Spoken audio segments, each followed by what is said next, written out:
Welcome to Generic News. Bum bum bum bum. Breaking news!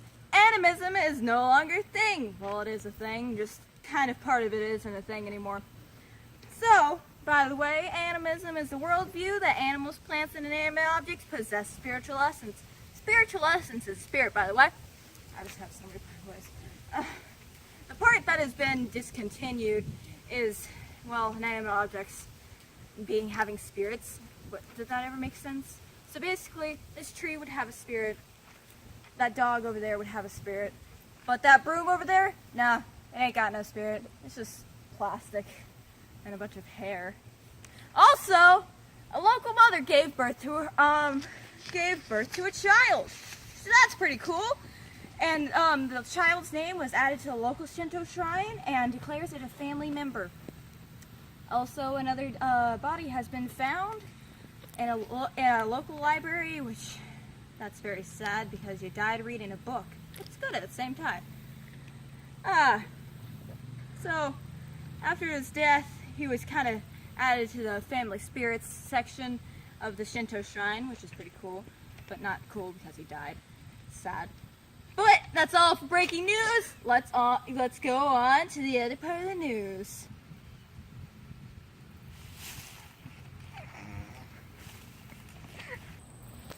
Cats. Cats. Japan loves cats, guys. Cats, though.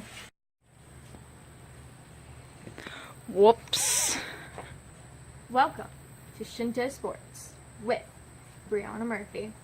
Alright, first, we don't really play Shinto per se, but it does involve a lot of stuff. So, here we go. Basically, it's a polytheistic game, which means there are a lot of, what would be the word? Players, I guess. Basically, there are about 8 million gods, and it literally means 8 million kami. And kami means like spirit, or like spiritual essence, stuff like that. Myriad and many kami. Basically,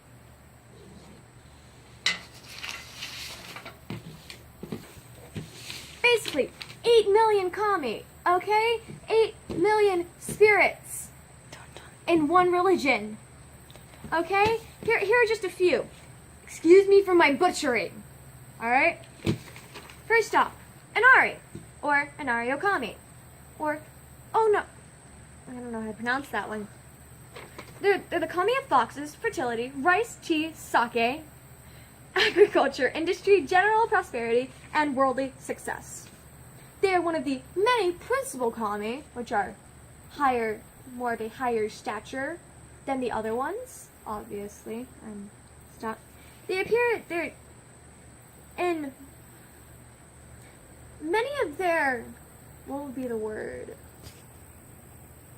Appearances are, many of their representations are kitsune, or foxes, and they're so cool. They are patron of swordsmiths and merchants, which is like, you know, like the patron saint of orphans? It's kind of like that, but not a saint, and more like a fox type thing. They appear as male and female, male, female, or androgynous, which means gender just doesn't matter. They don't really care. That's actually really big in the culture out there too. They just don't care. And there are more than 1/3 or 32,000 of their shrines are dedicated to the Inari. So if you can't tell, they are really important to the community. And there's this place that you go if you lose, or you die. It's the Yomi. It's a gloomy, underworld-esque place that you go when you die. So basically when you lose. There's a very negative view on death. Like, death is just bleak, okay? There is also Umeteresu Umi Kami. She is the goddess of the sun. Her full name means great goddess or great spirit who shines on the heavens.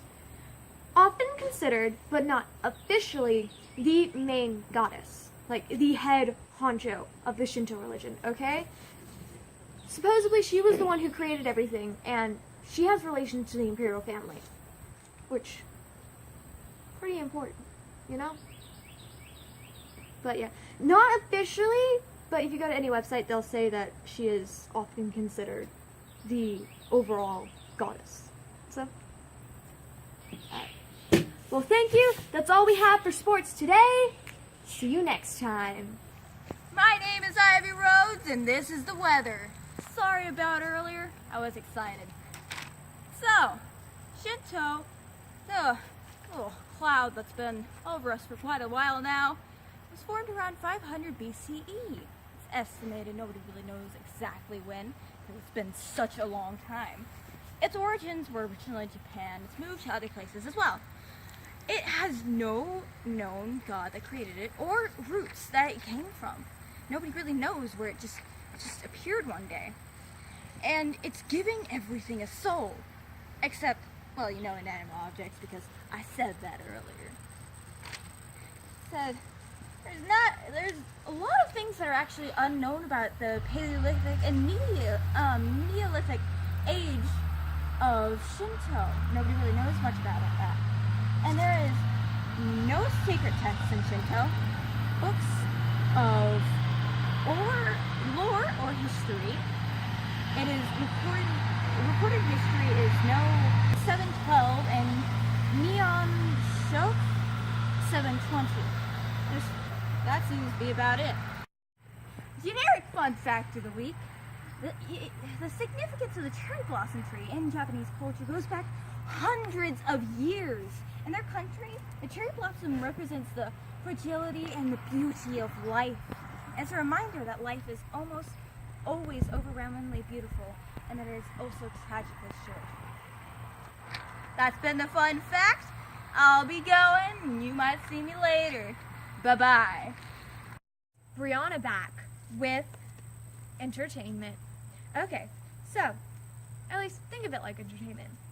Well, when you live in Japan, you don't necessarily have to voice your beliefs. So you could basically... Speaking of Japan, imperialistic Japan is no longer a thing. Are you aware that was over 50 years ago? It's no longer a thing. Okay, real quick. Basically, are you going to come back and explain yourself? Basically, what imperialism Japan was, it was ruled by a religion, and the emperor was believed to be a god. And Shinto was still a widely accepted thing in Japan. I'll go now. Bye! Okay, so, you don't have to publicly profess your beliefs, but the way that the shrines work, when a child is born, as explained earlier... Speaking of shrines, art in Japan is actually a very pretty thing. Shrines are one of those things that are ruled by gods, and it's kind of a place where you would worship and you would sing your prayers. It's all very pretty, like the cherry tree blossom that I said earlier and mentioned earlier. It's all kind of like that. This is my last time. See you later. So, real quick, the shrine, the more important the god is, the bigger the shrine. Okay, so you don't really, the way it works, as explained earlier in the breaking news bit, a child was born, so they were added to the shrine, the local Shinto shrine. You don't need consent to do that, and you don't necessarily need to be Shinto to do that. It's just it's more like a welcome from the local kami. Alright? And they hold children, like, I guess it's a child dies. I'm not 100% sure. But they have children's ceremonies at the shrines. But they have a Buddhist-style funeral at the time of death. They have many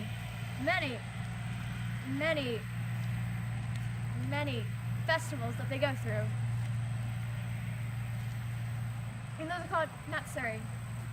Now, the Shichigo-san, which literally translates to 357, is kind of like, it's similar to a coming of age festival that they have where for girls ages 3 and 5, and boys ages 3 and 7.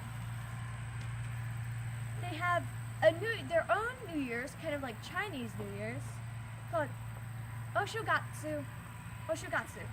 And then they have this one called Shijin Shiki, and it's the actual coming of age ceremony, and it's for 12-year-olds or 13-year-olds, and it's also it translates to Adults Day, and it's Coming of Age Day, Shijin no Hi, and it's held on the second Monday of January to celebrate everybody that came of age in the past year. They have Oharu Matsuri, which is spring festivals, and Aki Matsuri, which is the fall festivals. They have the Risu, which is the annual, and they have Risu, which is the annual festival. All of these are held at the shrines. See you there. And that will be it for the rest of the news. So we'll see you guys next time on Generic News.